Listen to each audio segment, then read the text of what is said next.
Mike, thanks so much for joining me on the podcast. How are you today? I'm doing really well, Jared. Thanks. How are you doing? I'm doing well. I'm excited for this. It's gonna be fun. Yeah, it'll be good. It'll be good.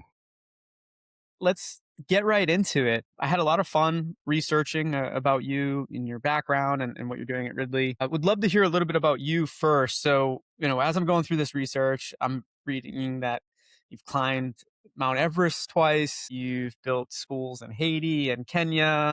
You had a media background, which was really interesting too. And you were running a lot of viral campaigns. And then you were on one of the most well known podcasts, The Daily, all before Ridley. So, Yeah. most founders have one origin story. You have a bunch of different stories that are attached to you. Yeah. What's I guess the actual through line? Would love to just kind of hear. Yeah. I mean, Who is Mike? well, first off, thanks again for having me on the show, Jared. I appreciate it. It's been a very interesting journey to say the least. I went to school in upstate New York, then went and did a law program down in DC, and always really thought I was going to get involved in government work in some way, shape, or form. I've always had a strong desire to wake up every day with a purpose and try and make the world a better place. I know it sounds kind of cheesy, but it's really, even since I was a little kid, kind of been what's motivated me. And I spent some time in DC right out of school, working for Congress, and learned very quickly that DC is not the place for people who want to change the world. And decided to sort of start the first of two international education organizations that I've co-founded, one in Kenya and one in Haiti. So the first sort of 8 years of my career out of school were around building these organizations. The organization in Haiti, Summits, we grew to 42 schools serving 10,000 students. When I stepped down as executive director, we had around 350 employees. And during that time, I've always been very passionate about endurance sports and pushing myself, in the outdoors. My folks met helicopter skiing in Jackson Hole in the 70s. They were very much so, outdoor oriented, and I kind of got that bug early and sort of pursued a career in parallel as a professional mountain athlete. Was very fortunate to be a part and lead expeditions in various all over the world, in the Himalaya and South America. And this is something that I was sort of doing in parallel to my career in the nonprofit space. And then in 2018, I was spending a lot of time on an airplane back and forth to Port-au-Prince. We were building summits at the time, and I was living in Boston, and my wife and I were, looking to start a family, and decided to sort of move on from the nonprofit era. And there was a period there where it's going to sound kind of outrageous, but there was a period there where I had this idea for a television show. I created a television show. I sold it to Outside, which is a big outdoor network. It was called Beat Monday. The whole premise of it was there was 64 hours to go and knock off these epic adventures. 64 hours between 5 p.m. on Friday and 9 a.m. on Monday. And that show ran for 3 seasons. And as I was doing that, got an idea for my first software company, which I co-founded. It was called Moonbeam. Co-founded it with the co-founder of Kayak.com, Paul English, all around sort of audio discovery, and worked on that project for a few years. And we ended up getting fortunate with the timing of audio being sort of was having a boom. I don't know if you remember during the pandemic with, Clubhouse coming out, and, all the podcast, there was, uh, a ton of interest in podcasts as this new format. And so we were fortunate to sell the company, and I stayed in the audio space for a while. And so it's been an interesting journey. I think I would define myself as an entrepreneur, someone who's like really curious about the world and wanting to solve problems. I kind of see problems everywhere and want to try and find ways to fix them. And also like very motivated by projects that like have a mission behind them. There were a bunch of reasons. I mean, thank you so much for the intro. But there's a bunch of reasons why I wanted to have you on the podcast, and you just have such a unique. Like, it's so difficult to build businesses, and to do it across like different spaces is even more rare. Yeah. So I was very excited, and what I want to do a little bit is kind of go over to Ridley now, because as I was researching before having you on, there are years and years, like 40 plus years of failed attempts to disrupt the commission model. Yeah.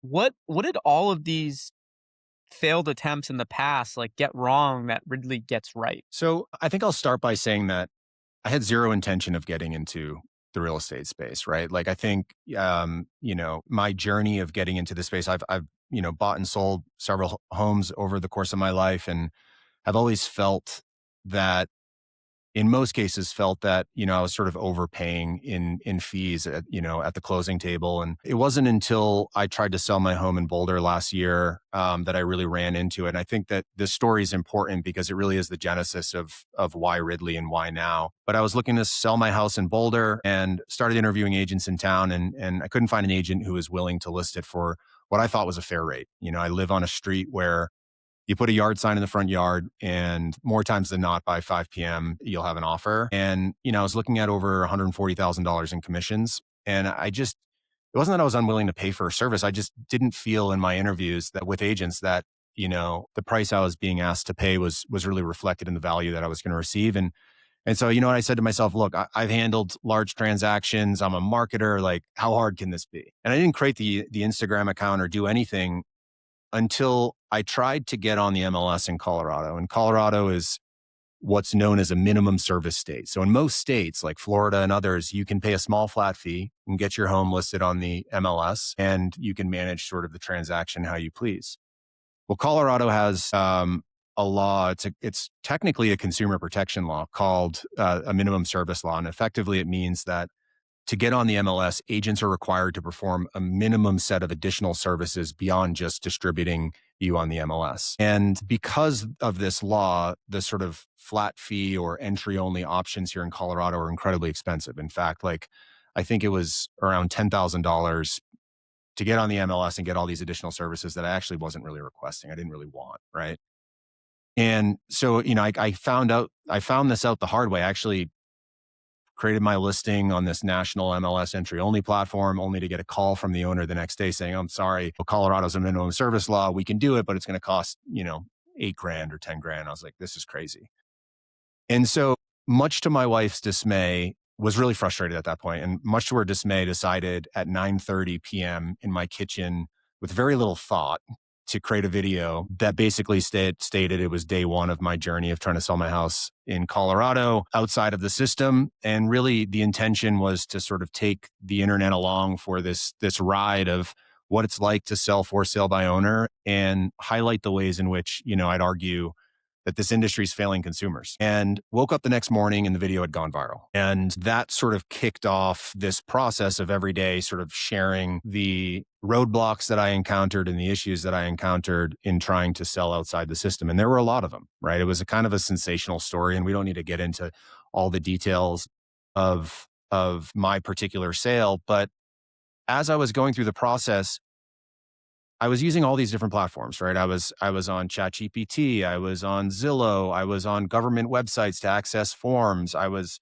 researching things on the internet. And it was sort of crazy to me that, in this AI era, there wasn't a single centralized platform to help an educated consumer like myself navigate this transaction, and automate a lot of the sort of procedural components of the process that, quite frankly, an agent has to do, and they're kind of annoying. And so I decided that I'd want to build it. I was interested in potentially building it. And so I had a lot of conversations. I was very fortunate to grow a very large following on Instagram through this experience. And I had the opportunity to just spend a lot of time with consumers and agents and other folks and really get some honest feedback around what people would want and what they wouldn't want. And decided that I was going to do it. I raised a small sort of pre-seed round at the time and kind of went head down on building the first version of this. And I think really the why now, the answer to circle back to like the question and why, there's a graveyard of companies that have attempted to come in and offer lower fee services in real estate. When I researched sort of a lot of these companies, there's Trelora and Homey and Homelister and all these other companies. They weren't really software companies. They were effectively brokerages that were offering a full service for a fraction of the cost of what a traditional agent would charge. And the cost structure of these businesses was never viable. They had oftentimes, hundreds of salaried agents, and they needed to keep up with demand to make it all make sense. They weren't really relying on software. to reduce the actual work it took for a human to be able to sort of execute on this transaction. And it's not because they weren't trying. Like, a lot of them had interesting UIs and they were trying to build software solutions. It was because the technology wasn't quite there yet. And what AI has unlocked and enabled is honestly mind blowing. I mean, I don't know how up to date you are with the latest models and the latest tools and everything, but we are really at a point now where I believe not just a fraction of it, but 100% of the procedural coordination part of the job of real estate can now be handled by AI. We're a little ways away from the judgment work being able to be handled by AI, meaning, like, I think of a real estate agent's the role of a real estate agent kind of two buckets, right? There's like the procedural coordination work, and then there's sort of the strategic advisory, emotional judgment work that is very important for a lot of sellers. And the models aren't quite there yet in being able to sort of serve as that trusted advisor throughout the process, but they're moving fast. And I do think that the models will get there. So the model that we've built with Ridley is effectively, there's sort of two plans currently. There's the Essentials plan, which is effectively do it yourself, guided by software, everything from pricing, listing creation and distribution, a home prep walkthrough in a virtual setting with your phone with AI analysis and recommendations, distribution on all the main home buying sites. And we've built a really intelligent system that captures all of the context of what's happening throughout the transaction. And it's essentially a service that can basically capture this context and automatically generate a workflow for you to be able to solve a specific problem. So you get an offer that comes in, you get a full analysis of the offer, you get contextual information based on the market, based on how long you've been on market, based on all of the information that the model knows about your home sale. Everything through contract to close, it's keeping you on track with, sort of everything you need to do. And then we have a pro plan, which gets you all of that, plus an agent, a Ridley Pro agent, to be there as an advisor for you in these sort of high stakes moments, right? So the pro agents are operating in a fully virtual experience. They're not going to the home at all. They will have a go to market call with the seller to make sure that they're aligned on pricing and timing and everything. And then they're there to be a thought partner as offers are coming in, inspection objections come in, a low appraisal, anything. They're there for the seller throughout the transaction. We currently have around sort of 60% of our sellers who are choosing Pro and around 40% who are choosing Essentials. Yeah, I think like there's a sort of a little bit of a misconception of like what we're trying to do as it relates to, it really isn't necessarily to remove the real estate agent. It's to introduce efficiencies in this transaction that can now, because of AI, be possible, right? Yeah, I don't want to speak out of like just on behalf of other people, but anyone that sold a home paying the high commissions definitely they can love their real estate agent. It stings a little bit when you start to talk about like if it ever touches upon the commission structure. So I love the fact too that you leaned into the media side of this to kind of document your research and your findings along the way, which is kind of cool, right? Because you had fans early on before you even decided to like turn this on to Ridley. I'd like to talk a little bit, Mike, about you raised from Fifth Wall. Anyone that knows anything about the real estate space knows like they are known for being one of the top investors in the space. They've invested in Opendoor, Procore, Built, right? What would you say their actual thesis is on you? I think that the general thesis, not just of Fifth Wall, but of most of the people in the real estate industry who are being intellectually honest about where the technology is today, is that because of this technological shift, we are going to move from a world in the next 5 years, maybe 8 years max, where the agent is the center of the transaction, managing all aspects associated with it in this very manual way, to a world where the platform becomes the center of the transaction. It is able to execute tasks on behalf of consumers and guide consumers throughout this process. And agents shift into these supporting roles as high stakes advisors. And, um, I can tell you that it's not, like I said, like it's not just a thesis shared by Fifth Wall. It's a thesis shared by a lot of the major players in the industry. I think the problem right now with the industry is many of the major portals and platforms have innovators dilemma. Their core business models rely on selling leads to real estate agents, and introducing things that are going to disrupt that core business model is bad for business. When you really, it's just funny. It's like everyone has a mental model of AI from their first experience with ChatGPT in 2023 when, yeah, you might have asked it to, give you feedback on something and it completely hallucinated. And very few people really have in-depth experience with like the capabilities of the latest models. And with each new model release, like the speed with which this is happening is really mind-blowing.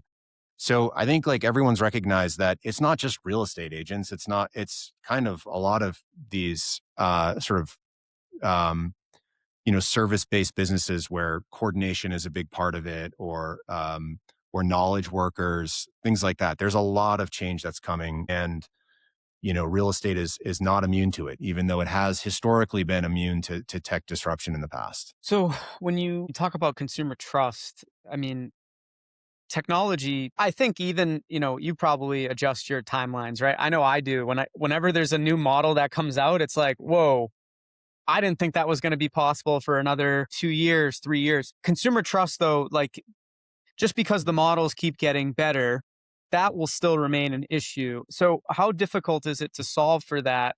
I mean, how you initially built your brand was, again, I don't want to speak out of turn. I kind of, I really liked it. It was like almost controlled aggression, right? Like realtors hate me. Do you ever worry, I guess, about the way you entered the market? Does it make it harder to earn the trust you say the industry needs? So the way I think of this, like Ridley has to win the trust of consumers. We don't have to win the trust of the industry. We are unapologetically consumer first. That is our whole sort of tagline, our whole mission. Everything we do is through the lens of how is this going to benefit the consumer in this process. And if we're going to be intellectually honest about some of the issues that are like affecting consumers, we also have to kind of look at some of the upstream inefficiencies that are driving up costs for consumers and that are causing some of these issues. And we intend to tackle those problems as well for agents. And there's a whole sort of agent platform that will be built as part of this, but all through the lens of like, how will this benefit the consumer in the end? Right. I mean, at the end of the day, we are here to serve buyers and sellers of homes and help them make sure that it is as transparent as possible, it is fair as possible. They understand we're sort of removing this sort of black box from the transaction that is historical and trying to level the playing field. So I don't care, admittedly, about trying to make the industry want to love Ridley. I want to make consumers love Ridley. And everything we do is going to be through that lens. That said, we have a lot of folks in the industry who like what we're doing. I mean, we've been fortunate in securing a lot of partnerships early on. We have a partnership with Opendoor. We have a partnership with Orchard. We have more agents who are signing up to become Ridley Pro agents than we can handle. We have a huge wait list now of agents who are like, you know what? I see the writing on the wall and I want to be a part of what's next. I want to have access to the latest tools. I don't want to be taken advantage of by my brokerage. I don't want to have to spend incredibly high fees for NAR memberships and MLS dues. Like, this is not fair. And so, like I said, like through the lens of what's best for the consumer, but other folks are going to benefit as a result of that. Lots of benefits like of what you're building. You're not just building a useful platform. One of the coolest benefits is you're really changing how wealth is built in America. Like if people are saving on these fees, that money can go towards others, right? It could go to college funds or towards the stock market. So how do you envision, like, let's talk a little bit about that, because as I was researching, this was kind of one of the things that kept coming up. It's like, whoa, Ridley obviously can become this powerful platform, consumer focused. But the fact that you also have that benefit of like changing how wealth is built in America, that must be a cool thing for you to go out and kind of, Awesome. yeah, a side I mean, benefit of what you're building. the coolest thing about it, my favorite part about this company is, I still try and get on the phone with as many sellers as possible throughout the transaction. And we're not talking about like saving a couple $100. Like our average savings on Ridley is $42,000, I believe. And we're talking about life changing sums of money for some people that they can put that towards their retirement. They can put that into their next home. And it's not, you're not sacrificing an outcome here. Like the data in Colorado, we are outperforming traditional listings on days on market and list to sold price ratio. So we're actually selling, our homes are selling faster and for more than traditional listings, and they're saving north of $40,000 per transaction. So it's going to get, it's hard to compete with that. I mean, you can say, yeah, your savings, but you don't know whether or not they would get more if you work with a real estate agent. Well, we're telling you right now, at least on average, we are outperforming traditional listings. So it's a cool thing to wake up every day and like, and fight for that. It's a very clear, What's the most savings a consumer's had on the platform? the highest savings amount was, a seller. It's a really good story. One of our early sellers, um, in California, um, he saved I think it's $140,000, and he went over asking. He paid a flat fee of 34 access the platform and sold, multiple offers. It was amazing. And he was so happy with his experience. He was one of probably our first like 20 sellers that he had reached out right afterwards and asked if he could just invest directly back into Ridley. And I actually let him on the cap table. Not the full amount, but I let him join our cap table because I thought it was a really compelling story. And we want people who believe in the mission and who are, who have had an opportunity to experience it. But I mean, the average savings is around $40,000. The type of consumer who's interested in this, a lot of people are like, oh, it's just another for sale by owner platform. We're actually not after the for sale by owner demographic. We're not going to compete on this race to the bottom to show you how to give you the, lowest possible fee to get on the MLS. Like that's not interesting to us. We're actually after a demographic of homeowners who maybe have sold a home before. They've built up equity in their home. They're familiar with the process and they want to retain as much of their equity as possible as they move on to the later stages of their life. And with that, the price point is a little bit higher than that of the national average. It's around 1.2 million of an average price point in Ridley. We have homes as high as $7 million. And some of that has to do with where we launched. The average home price in the Front Range of Colorado is around $700,000, so it's higher than that of the national average. But some of it is also just due to the type of consumer who's interested in a service like ours. Talk me through, I know there's things you probably can't share with us here today, but let's look out 12 months from now. What are you building right now that maybe nobody knows about yet? One of the things, I know you probably can't give us the every piece of it, but is there one thing you can share with us here today that, 12 months from now or even less, you're really excited to show the world? I mean, look, it's kind of no secret. Like we are building a marketplace for home sellers and buyers to be able to transact in a platform driven fashion. So you will absolutely see a buyer side experience to this. And then we are also very much so trying to extend some of this same technology that we're building for consumers to agents to enable them to operate their businesses more efficiently. Like I said, we have a lot of sellers who are still opting in for some level of agent support throughout the transaction. So we will very much so be introducing in the very near term an agent platform as well. So it really is, I think like the way I see this in the future is you've got a marketplace where buyers can see homes for sale. They can navigate the entire process of scheduling showings and submitting offers and navigating contract to close with the platform as their guide, with on-demand support for the moments that matter most. If they need to tap into an expert for certain things, they can. And on the same side, you have sellers who are able to do the same thing. And, it's going to not only help both sides, it's basically both sides of the transaction are going to save. You're not going to have to be penalized as a buyer by commission drag. Homeowners might be able to come down a little bit on their price, not having to factor in commissions. And then agents, they're getting paid for the value they're providing. You think of it, we move away from this sort of arbitrary commission model where it's tied to the price of the home, regardless of the amount of work involved, to a model whereby they're paid for the value they provide, regardless of whether or not the transaction closes. like a normal expert, like a lawyer, like another expert. So yeah, I believe that this direction is inevitable. I hope it's Ridley who brings it to reality, but I think that this is kind of where the world's going to go. I'm excited for you and the team. Very, very exciting stuff. Last question. You've had success across multiple different spaces. For those maybe new entrepreneurs listening out there, what's the best piece of advice you've ever received? I think the most important thing for young entrepreneurs is to surround yourself early in your career with people that are living the life that you want to live.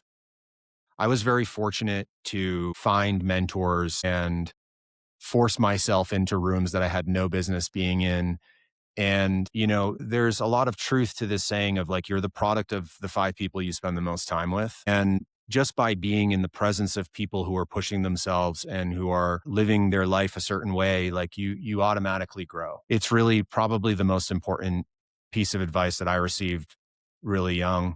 The other thing I'll say is like entrepreneurship and being a founder in software, like there's a lot, like everyone thinks it's like sexy and like beautiful and you're raising money and you're doing this and you're creating cool products. It is mostly pain and suffering, right? It is really hard. And, as a founder, like I work more than I ever worked in a normal job. I just constantly work and it's really hard and you have to have a very high pain tolerance and you've got to just be willing to keep going when like things are really hard and you get beaten down. So it's hard. So I think like if, I think like learning how to endure and deal with discomfort and pain and lack of knowing and detaching yourself from outcomes is something that is really critical if you want to be successful in this space. That's great advice. Yeah. Mike, I want to thank you so much for coming on the podcast. Excited to continue the conversation in the future. Definitely keep us up to date on any announcements and we'll be happy to share it. But really, really pumped about Ridley and all that Thanks, you're Jared. doing. Appreciate it, And man. wish you the best of luck. Awesome. Yeah. Thanks so much, man. Take care.